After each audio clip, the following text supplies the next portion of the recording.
आज की इस पावन दिन मैं सबसे पहले अत्यंत आनंद के साथ इस बात की घोषणा करता हूँ कि इस सुंदर मणिपुर के काला पहाड़ क्षेत्र में भगवान आनंदेश्वर प्रभु के साथ पंचायतन देवताओं की पुनः प्रतिष्ठा और मंदिर का लोकार्पण आज संपन्न हो चुका है। एक बात आप लोगों को और भी बताना चाहता हूँ। हमारे धर्म का मूल ग्रंथ है भगवद गीता। वेदों का सार भगवद गीता में है और अपने लोग गीता को जैसे मंदिर के अंदर प्रतिष्ठान 40 वेद की कार्य चला रहा है, उसी प्रकार भगवद गीता ऑनलाइन पढ़ाने का काम भी कर रहा है। और आप लोगों को पता होना चाहिए कि इस समय 182 देश के 11 लाख से भी ज्यादा लोग गीता पढ़ रहे हैं। गीता परिभाषा सारे देवी देवताओं के परम पवित्र विग्रहों का अनावरण करने का जो सौभाग्य आप लोगों ने मुझे दिया, मैं आपके प्रति अत्यंत आभारी हूँ। आपको धन्यवाद अर्पित करता हुआ आप सभी का अभिनंदन करता हूँ।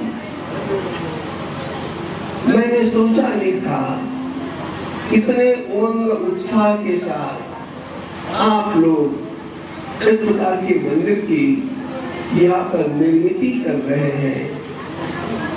हर व्यक्ति अपना अपना घर बनाना चाहता है, अपना अपना घर अच्छा बने इसका ध्यान भी रखता है, लेकिन जिस भगवान की हम पूजा करते हैं उस भगवान का भी एक घर बनना चाहिए, ऐसा आप लोगों को लगा, इसलिए मैं आपका अभिवादन करता हूँ। यहाँ पर हमारी प्राचीन पद्धति के अनुसार पंचायतन देवताओं की स्थापना की है। यह बहुत बड़ी महत्वपूर्ण बात है। हम कहीं कहीं गणेश जी का मंदिर देखते हैं, कहीं देवी जगदम्बा का मंदिर देखते हैं, कहीं शिव जी का मंदिर देखते हैं। आप लोगों ने यहाँ पर पंचायतन की प्रतिष्ठा की है।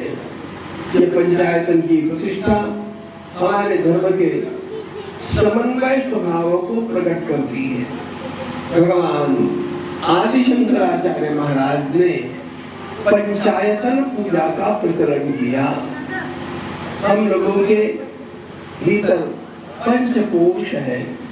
हमारे 5 पंच महाभूत होते हैं। पंच तत्वों से संसार बना है और इसलिए पंचायतन देवता की पूजा करने से संपूर्ण जीवन का विकास होता है। हमारे धर्म में 2 बातें कही गई, अभ्युदय और निश्रेयस। अभ्युदय निश्रेयस सिद्धि सधर्मः। धर्म क्या है? हमारा ऐहिक जीवन भी अतीव समृद्ध होना चाहिए, वो आनंद से व्यतीत होना चाहिए, सुख शांति से भरा हुआ हमारा घर परिवार और समाज होना चाहिए। और उसके साथ साथ इस संसार में रहते हुए भी हमें अंतरंग में शांति प्राप्त होनी चाहिए। और जब हमारे यहाँ से विदा होने के समय संसार को छोड़कर के जाना पड़ता है तो सभी को सद्गति प्राप्त होनी चाहिए।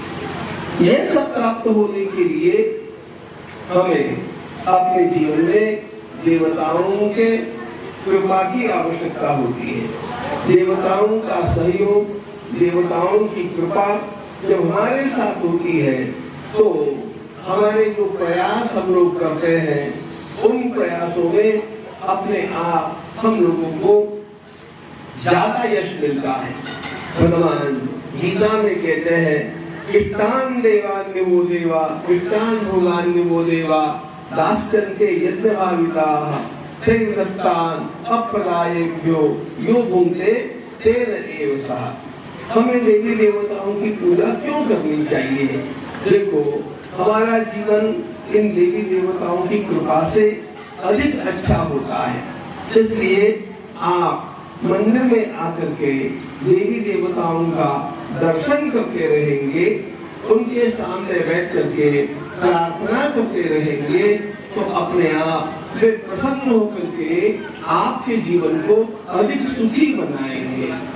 हमारे जीवन में हम सब लोग सुख चाहते हैं। कौन नहीं चाहता है सुख? बोलो। सबको सुख चाहिए, सबको सुख मिलना भी चाहिए, और वह सुख प्राप्त करने के लिए हम लोगों को अपना प्रयास भी करना होता है। हमारी ओर से प्रयास होना चाहिए और भगवान की ओर से प्रसाद मिलना चाहिए।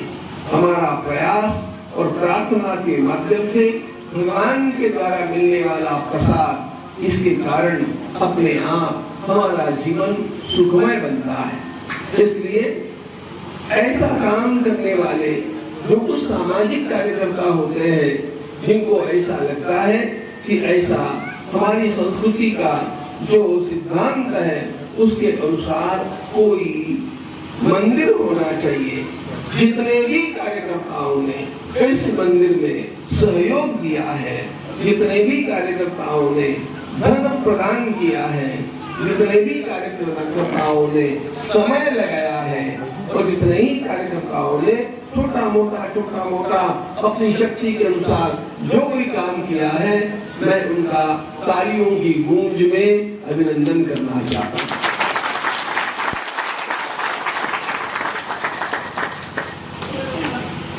व्यक्तिगत जीवन को केवल सोचना, इससे मनुष्य का जीवन सार्थक नहीं होता है। मनुष्य के जीवन की सार्थकता तो इसमें है कि हमारी परंपरा की रक्षा के लिए, इस भारत माता की संस्कृति जो है, उस संस्कृति की रक्षा के लिए हमारे द्वारा कुछ न कुछ रोज किया जाए। अब देखो, मैं यहाँ पर ये हमारे वैदिक छात्रों को देख रहा हूँ, वैदिक आचार्यों को देख रहा हूँ, अपने जीवन की बाजी लगा करके ये सारे वेद को कंठस्थ कर रहे हैं। वेद को कंठस्थ करना कोई सामान्य बात नहीं है, लेकिन इन्होंने अपना जीवन उसमें लगाया, और इन छात्रों के द्वारा, इन आचार्यों के द्वारा जिन वेद मंत्रों का उच्चारण होता है, उन वेद मंत्रों के कारण इन देवी देवताओं की प्रतिमाओं की शक्ति जागृत होती है।